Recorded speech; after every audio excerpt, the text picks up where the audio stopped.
Good morning, everyone. Welcome to CLS platform. My name is Sahil Saini, and today I am going to take your lecture on carbon and its compound. Carbon and its compound is basically a very important chapter for our organic chemistry. जितनी भी हमारे पास elements हैं उनमें सबसे ज़्यादा जो हमारे पास compound बनाता है that is carbon. So let's start our video lecture. In this lecture we will study about the introduction. Next, we will study about the bonding in carbon compounds, covalent bond, classification of covalent bond, and difference between ionic bond and covalent bond. The first topic is classification of covalent compound. Basically, covalent compound होते क्या है? हमारे पास carbon है. Carbon क्या करता है? Start करते हैं. कार्बन के बारे में बात करते हैं. कार्बन का जो नंबर होता है, carbon number is atomic number 6. Basically इसकी कॉन्फ़िगरेशन होती है 2,4.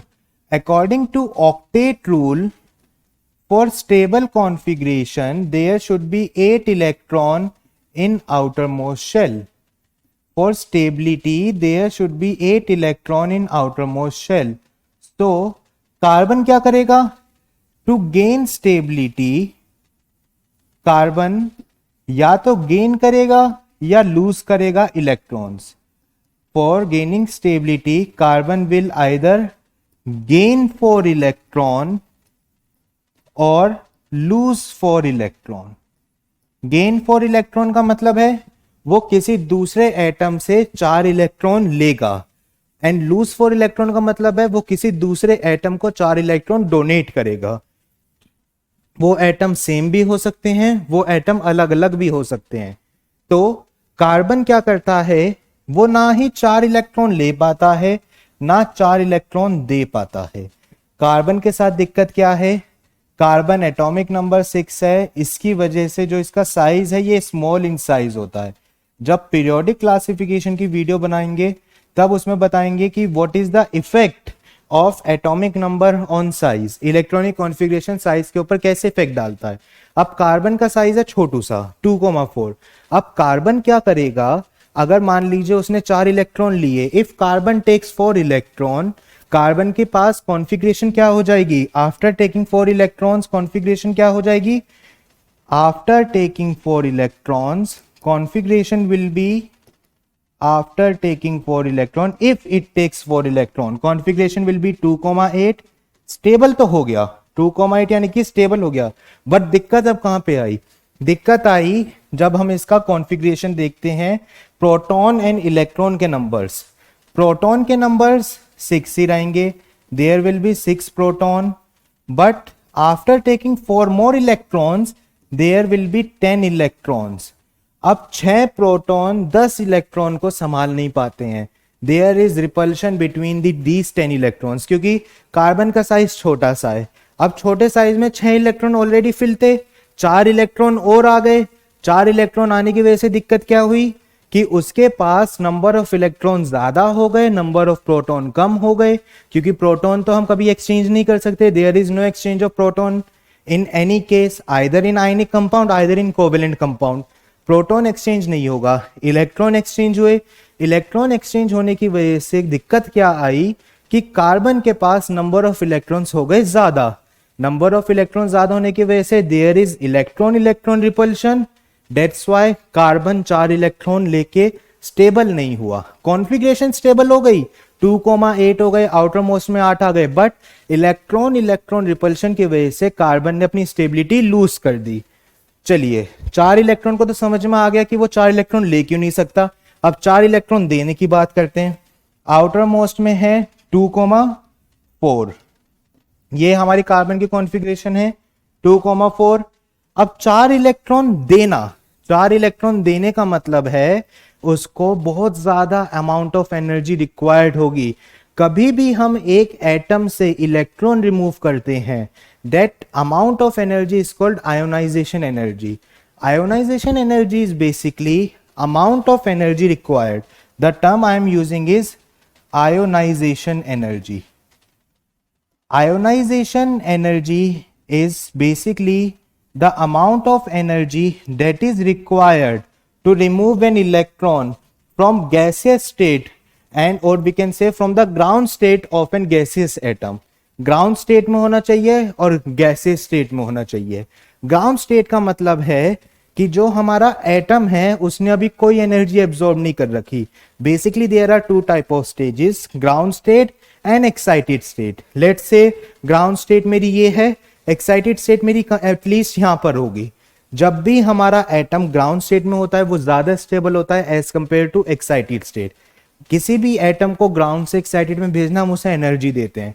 तो आयोनाइजेशन एनर्जी क्या है कि हम इलेक्ट्रॉन निकालना चाहते हैं from the outermost shell. Point to be remember, हम कौन सी शेल से निकालना चाहेंगे?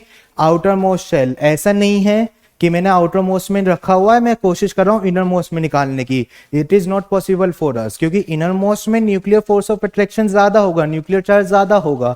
और रूल के हिसाब से जब तक आप आउटर मोस्ट से नहीं निकालेंगे आप इनर मोस्ट नहीं निकाल पाएंगे. तो आउटर मोस्ट निकालने के लिए एनर्जी चाहिए. लेट्स से आपने कुछ एनर्जी प्रोवाइड करी, पहला इलेक्ट्रॉन निकल गया. After losing one electron configuration will be 2,5. Number of electron हो गए 7, नंबर ऑफ प्रोटॉन हो गए 8. मतलब अब जो 8 प्रोटॉन है वो 7 इलेक्ट्रॉन पे फोर्स ऑफ अट्रैक्शन लगा रहे हैं. फोर्स ऑफ अट्रैक्शन ज्यादा होगा, साइज और छोटा हुआ, उसने इलेक्ट्रॉन को और ताकत से अपनी तरफ खींचा. लेट्स से हमने और एनर्जी दी और उससे एक और इलेक्ट्रॉन निकाला. कॉन्फिगरेशन हो गई 2,4. अब कितने इलेक्ट्रॉन हुए? 6 इलेक्ट्रॉन, बट प्रोटॉन कितने हुए? 8. ऐसे करते करते फोर्स ऑफ अट्रैक्शन इतनी ज्यादा हो जाती है that it is difficult for us to remove an electron 4 electrons from the carbon. अब कार्बन ना ही 4 इलेक्ट्रॉन ले पा रहा है ना 4 इलेक्ट्रॉन दे पा रहा है. तो कार्बन क्या करता है? कार्बन बीच का रास्ता अपनाता है, that is covalent bond. Carbon कौन सा रास्ता लेता है? कार्बन बीच का रास्ता लेता है, that is called covalent bond. जब हम बात करते हैं कोवेलेंट बॉन्ड की, covalent bond is basically formed by sharing of electrons. Covalent bond is formed by sharing of electrons. ना लेना है इलेक्ट्रॉन को ना ही देना है. कोवेलेंट बॉन्ड में क्या है? शेयरिंग हो रही है कि हमने इलेक्ट्रॉन लाए, इधर से एक एटम लाया, दूसरे ने दूसरा लाया, दोनों ने बीच में रखा, म्यूचुअल अंडरस्टैंडिंग हुई, म्यूचुअल शेयरिंग हुई और दोनों ने बोला ना हम तुम्हारा ले रहे हैं ना तुम ले रहे हो, हम बीच में रख रहे हैं बस. What do you mean by sharing? Electron बीच में रखा है, किसी ने ना इलेक्ट्रॉन दिया है ना किसी ने इलेक्ट्रॉन लिया है. जैसे आयनिक में क्या होता था? आयनिक कंपाउंड में there was transfer of electron. Ionic compound में क्या होता था? ट्रांसफर ऑफ इलेक्ट्रॉन होता था. ट्रांसफर ऑफ इलेक्ट्रॉन यानी कि एक मेटल है प्लस एक नॉन मेटल है. मेटल को पास इलेक्ट्रॉन एक्सेस में है, उसने इलेक्ट्रॉन लूज करा, नॉन मेटल ने उस इलेक्ट्रॉन को गेन करा. ट्रांसफर ऑफ इलेक्ट्रॉन हुआ, फॉर्मेशन ऑफ आयनिक कंपाउंड हुआ. मेटल के ऊपर पॉजिटिव चार्ज, नॉन मेटल के ऊपर नेगेटिव चार्ज, मेटल बना कैटायन, नॉन मेटल बना एनायन. बट जब हम बात करते हैं कोवेलेंट कंपाउंड की, तो कोवेलेंट कंपाउंड में there is no formation of cation और एनायन, क्योंकि इलेक्ट्रॉन ना ही कोई कंप्लीटली दूसरे वाले को दे रहा है ना कोई कंप्लीटली उसे एक्सेप्ट कर रहा है. There is sharing of electron. Taking an example of let's say NH3, ammonia. Ammonia is basically a covalent compound. Reason? Nitrogen, configuration 2,5, atomic number 7. So there are 5 electrons in outermost shell. Clear? Hydrogen, atomic number 1, electronic configuration 1. So there is 1 electron in outermost shell. Let's say this is my hydrogen. So hydrogen and nitrogen understand each other problem कि ना भाई मैं तुम्हें दे सकता हूं ना तुम मेरे से ले सकते हो. नाइट्रोजन के पास 5 हैं, वो कहता है कि यार 3 इलेक्ट्रॉन्स चाहिए मैं स्टेबल हो जाऊंगा. बट सेम प्रॉब्लम उसके साथ आती है, वो 3 पूरे पूरे नहीं ले सकता, क्योंकि 3 इलेक्ट्रॉन लेने का मतलब है उसके पास नंबर ऑफ प्रोटॉन कम, नंबर ऑफ इलेक्ट्रॉन ज्यादा, इलेक्ट्रॉन इलेक्ट्रॉन रिपल्शन, तो वो नहीं ले पाते हैं.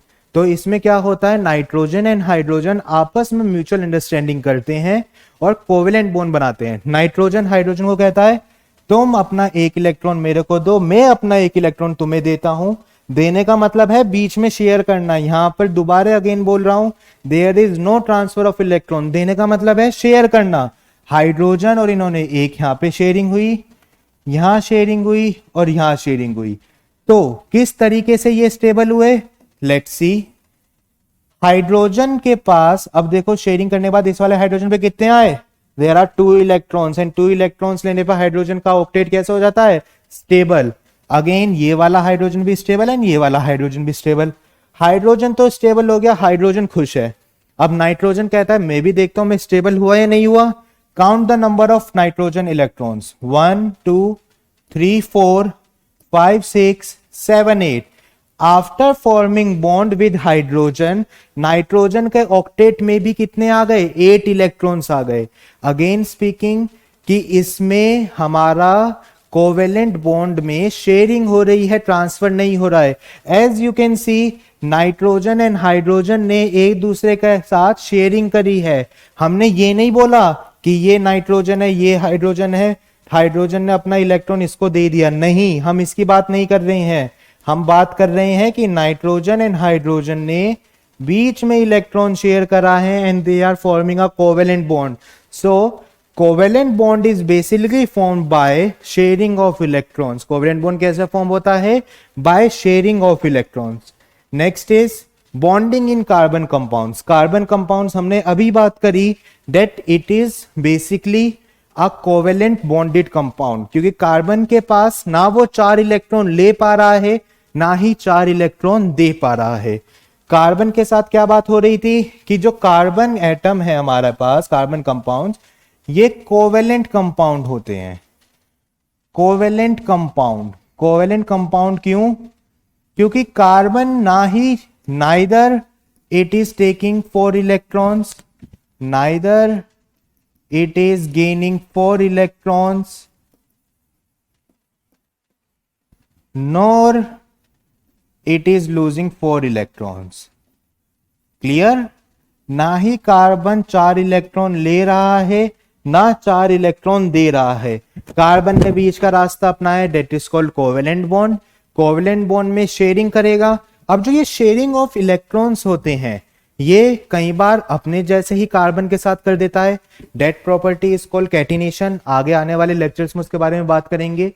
कैटिनेशन बेसिकली होता क्या है, कार्बन अपने जैसे ही, ऊपर ऊपर से बता रहा हूं, कैटिनेशन में कार्बन अपने जैसे ही कंपाउंड के साथ, अपने जैसे ही एटम के साथ, कंपाउंड नहीं एटम के साथ मिलकर बॉन्ड बनाता है। क्लियर हो गई बात कि उसने एक कार्बन, यहां पे हमारे पास एक कार्बन है, दूसरा कार्बन आया, दोनों ने म्यूचुअल अंडरस्टैंडिंग हुई, अपने इलेक्ट्रॉन शेयर कर लिए, that is catenation. Also carbon के पास 4 बॉन्ड हैं, 4 इलेक्ट्रॉन है, डेट मीन्स वो 4 बॉन्ड बनाएगा। अब ये 4 बॉन्ड हो सकता है लेट से उसने एक ही टाइप एटम ए के साथ बना लिए। मैं मान के चलता हूं कि मेरे पास एक कार्बन कंपाउंड है, this is my carbon, it is represented by C, सबको पता है। कार्बन के पास 2 कोमा कितना होता है, इलेक्ट्रॉनिक कॉन्फिगरेशन 2,4, आउटर मोस्ट में 4 हैं, 1 2 3 4। डेट मीन्स ये बॉन्ड को रिप्रेजेंट कर रहा हूं मैं इन डंडों से, डंडे नहीं है ये बॉन्ड है, स्ट्रेट बॉन्ड, सिंगल बॉन्ड है, अभी आगे बात करेंगे। तो कार्बन हो सकता है यहां चारों के चारों एक ही टाइप के एटम से हो, या फिर हो सकता है Ca3b हो जाए, कोई एक अलग एटम आ जाए बी और बाकी 3 सेम है, या हो सकता है Ca2b2 आ जाए, या फिर Ca3b आ जाए। It can be Cb4, it can be Cabce2, it can be anything etc। Carbon के 3 मिलियन कंपाउंड हैं। रीजन उसका यही है क्योंकि कार्बन 4 बॉन्ड बना रहा है, वो 4 बॉन्ड इतने ज्यादा स्ट्रॉन्ग होते हैं। पहली बात, क्योंकि नॉर्मल सा है, सल्फर भी बॉन्ड बनाता है, सल्फर भी कोवेलेंट बॉन्ड बनाता है, सल्फर के कंपाउंड कम है, कार्बन के ज्यादा है। रीजन हमारा यही है, पहला कि कार्बन जो 4 बॉन्ड बना रहा है वो स्ट्रॉन्ग बन रहे हैं as compare to the bond form by the sulphur, क्योंकि सल्फर का साइज थोड़ा सा बड़ा है। अब जब हमारे पास बड़े एटम आ गए तो बड़े एटम को आप 8 मेंबर तक बनाओगे, 12 मेंबर तक बनाओगे, 16 मेंबर की चेन बनाओगे, उसके बाद बड़ी चेन टूट जाती हैं। पर कार्बन की चेन्स कैसी होती हैं? छोटे छोटे छोटे छोटे कार्बन एटम्स मिलके एक यूनिट बना रहे हैं। जैसे हमने पॉलीमर पढ़ा था, पॉलीमर क्या होता है? एक पर्टिकुलर यूनिट अपने आप को रिपीट कर रही है और वो एक स्ट्रॉन्ग बॉन्ड बना रहे हैं, स्ट्रॉन्ग चेन बना रहे हैं। सिमिलरली कार्बन छोटा है साइज में, इफेक्टिव बॉन्डिंग कर पाता है, इफेक्टिव बॉन्डिंग की वजह से वो अपने आप को क्या करता है? स्ट्रॉन्ग लॉन्ग चेन्स बना पाता है। And second property is carbon is capable of showing catenation. Clear? Catenation होने की वजह से कार्बन क्या कर पाता है? कार्बन अपने जैसे ही कंपाउंड के साथ, एटम के साथ एक लॉन्ग चेन बना लेता है। दैट्स व्हाई हमारे पास 3 मिलियंस कंपाउंड है कार्बन के। Coming towards the next slide. Next slide is covalent bond. Talking about the covalent bond. Covalent bond की बात जब हम कर रहे हैं तो हमने अभी बात करी कि कोवेलेंट बॉन्ड हमारे कैसे होते हैं? शेयरिंग की वजह से होते हैं। अब जो ये शेयरिंग ऑफ इलेक्ट्रॉन की वजह से होते हैं, जरूरी नहीं है एक ही इलेक्ट्रॉन शेयर हो रहा हो। हमारे पास कोवेलेंट बॉन्ड के 3 टाइप होते हैं। सिंगल कोवेलेंट बॉन्ड, जिसको हम सिंगल बॉन्ड भी बोल देते हैं, single covalent bond.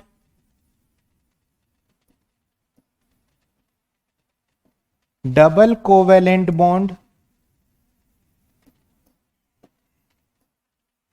And triple covalent bond.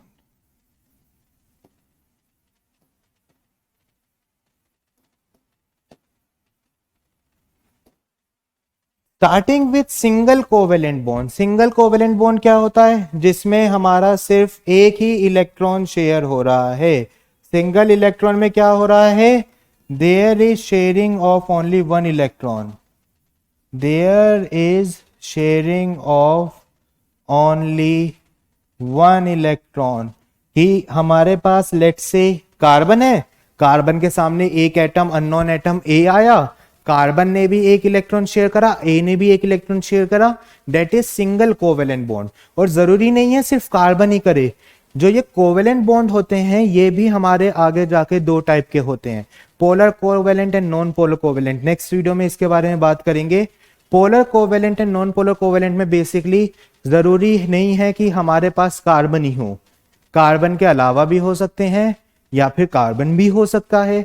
अगर दोनों सेम है, लेट्स से मेरे पास एक एटम ए था, एक और एटम ए है, दोनों ने एक एक इलेक्ट्रॉन शेयर करा और शेयर करने से दोनों का ऑक्टेट कंप्लीट हो गया, स्टेबल हो गए, that is called covalent bond, single covalent bond.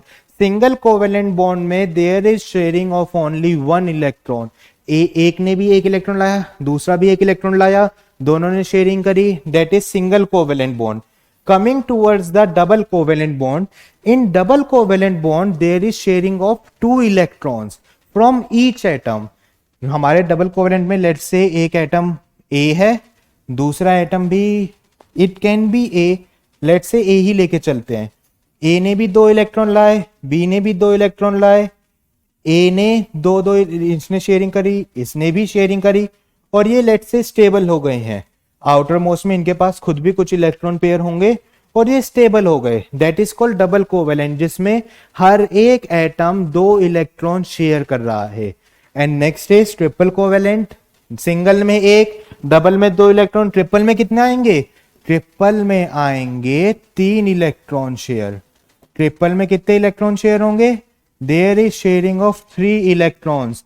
Single bond में एक सिंगल बॉन्ड बनेगा, डबल में ऐसे बनेगा और ट्रिपल की जब बात करते हैं तो हमारा ट्रिपल बॉन्ड ये बनेगा। ट्रिपल बॉन्ड में there is sharing of 3 electron from each atom. Double में क्या हो रहा था? Sharing of 2 electron from each atom, and single में sharing of 1 electron from each atom.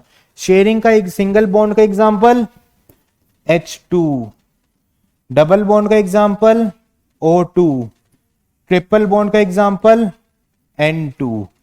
कैसे बन रहे हैं बाद में बात करेंगे। क्लियर हो गई है बात? Coming toward the next topic is the difference between ionic compound and covalent compound. अब हम बात करना चाहते हैं what is the difference between ionic compound and covalent compound.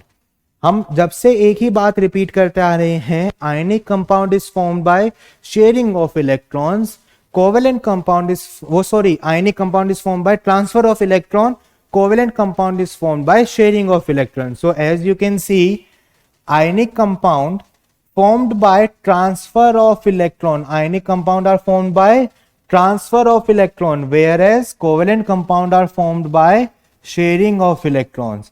Covalent compound are formed by sharing of electrons. Ionic compound are usually crystalline solid, their shape is crystalline solid, whereas covalent compound, they can be gases or liquid. Clear? Next is ionic compound, they have high melting point and boiling point. Ionic compound have high melting point and boiling point, whereas covalent compound has low melting point and boiling point. Covalent compound has low melting point and boiling point. Ionic compound are soluble in water but insoluble in organic, whereas covalent are soluble in organic but insoluble in water. अब इस point को बहुत अच्छे से समझना है, solubility की बात. आपने एक चीज, एक बेसिक रूल है यूनिवर्स का याद रखना, that like dissolves like. This is our basic rule, that like dissolves like. अब हमारे पास जो आयनिक कंपाउंड होगा वो आयनिक सॉल्वेंट में ही सोल्यूबल होंगे, वेयरएज जो वो होगा कोवेलेंट कंपाउंड, वो नॉन पोलर सॉल्वेंट में सोल्यूबल होंगे. Polar solvent and non polar solvent वही हो गए जिसमें चार्ज सेपरेशन है, जिसमें चार्ज सेपरेशन नहीं है. पोलर सॉल्वेंट में there is charge separation, non polar solvent there is no charge separation between the atoms. तो हमारे पास पोलर सॉल्वेंट हो गया वाटर, जबकि नॉन पोलर सॉल्वेंट हो गया CCl4, कार्बन टेट्राक्लोराइड. तो कार्बन टेट्राक्लोराइड में हमारे कोवेलेंट कंपाउंड सोल्यूबल होंगे, जबकि वाटर में कौन से होंगे, आयनिक.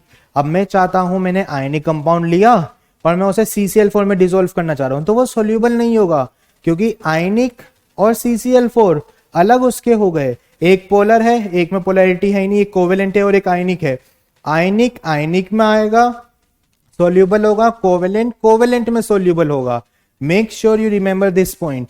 एनटीएससी एग्जाम्स में ये क्वेश्चन पूछे जाते हैं, which of the following solvent will not be used for the solubility of dash compound. एक कोई भी कंपाउंड दे देंगे, it can be ionic, it can be covalent. Let's say मैंने आपको अमोनिया दे दिया कि अमोनिया किसमें सोल्यूबल नहीं है. मैंने यहाँ पे एग्जांपल ले लिए, 2-3 एग्जांपल उठाए, ऑप्शन दे रखे हैं ABC, वाटर हो गया, CCl4 हो गया, बेंजीन हो गया. अब हमारा benzene is a covalent, non polar solvent, soluble होगा. CCl4 is a non polar solvent, ammonia उसमें भी सोल्यूबल होगा. लेकिन जब बात आती है वाटर की तो अमोनिया उसमें सोल्यूबल नहीं होगा. इस टाइप के क्वेश्चंस पेपर में आते हैं जिसमें पूछा जाता है कि किसमें सोल्यूबल नहीं है, किसमें सोल्यूबल है. या फिर आपसे पूछा जाएगा बोर्ड के एग्जाम के लिए कि what are the factors that affect the solubility of a covalent compound. Solubility of a covalent compound, factors हमारे अलग अलग हैं. उसमें एक फैक्टर है कि आपका जो सॉल्वेंट है उसका नेचर क्या है, और ब्रांचिंग के ऊपर भी डिपेंड करता है कि मेरा कोवेलेंट कंपाउंड में ब्रांचिंग है नहीं है, स्ट्रेट चेन है, ब्रांच चेन है, रिंग फॉर्मेशन है. हम उसकी बात बाद में करेंगे, बट इसको अभी याद रखना, दैट लाइक डिसॉल्व लाइक का कॉन्सेप्ट भूलना नहीं है. Next topic is, next point is ionic compound conduct electricity, non-conductor, and whereas covalent are non-conductor of electricity. This point is very easily understood. Ionic conduct क्यों करेगा, क्योंकि ionic compound water में आते ही ions में dissolve हो जाएगा. जैसे मान लीजिए मेरे पास एक आयनिक कंपाउंड है NaCl. NaCl वाटर में जाते ही Na plus and Cl minus में ब्रेक होगा. Na plus and Cl minus में ब्रेक होने के बाद वो आयंस फॉर्म में आ चुका है. अब वो इजिली इलेक्ट्रिसिटी कंडक्ट करेगा. That's why it is written conduct electricity in solution और मोल्टन स्टेट. क्लियर. जबकि covalent compound, they are not good conductors of electricity, they are insulator. Reason, उनके पास बिल्कुल भी आयंस नहीं है, ना ही वाटर में सोल्यूबल होने के बाद आयंस होंगे, क्योंकि वो आयंस में कन्वर्ट ही नहीं हुए. उन्होंने तो शेयरिंग ऑफ इलेक्ट्रॉन करी है. There is no transfer of electron, there is no cation और anion formation, that's why they do not have any ions. Also उनके पास फ्री इलेक्ट्रॉन्स नहीं होते. फ्री इलेक्ट्रॉन्स ना होने की वजह से वो क्या करते हैं, वो कंडक्ट नहीं कर पाते हैं इलेक्ट्रिसिटी, इसलिए they are not good conductor of electricity. But there is an exception. Carbon family में graphite is a good conductor of electricity, क्योंकि ग्रेफाइट के पास एक फ्री इलेक्ट्रॉन होता है. जब ग्रेफाइट का स्ट्रक्चर पढ़ेंगे वहां से और समझ में आएगा. But remember the exception, graphite is a good conductor of electricity, because this exception can be asked in any competitive exams कि which of the following are the good conductor of electricity.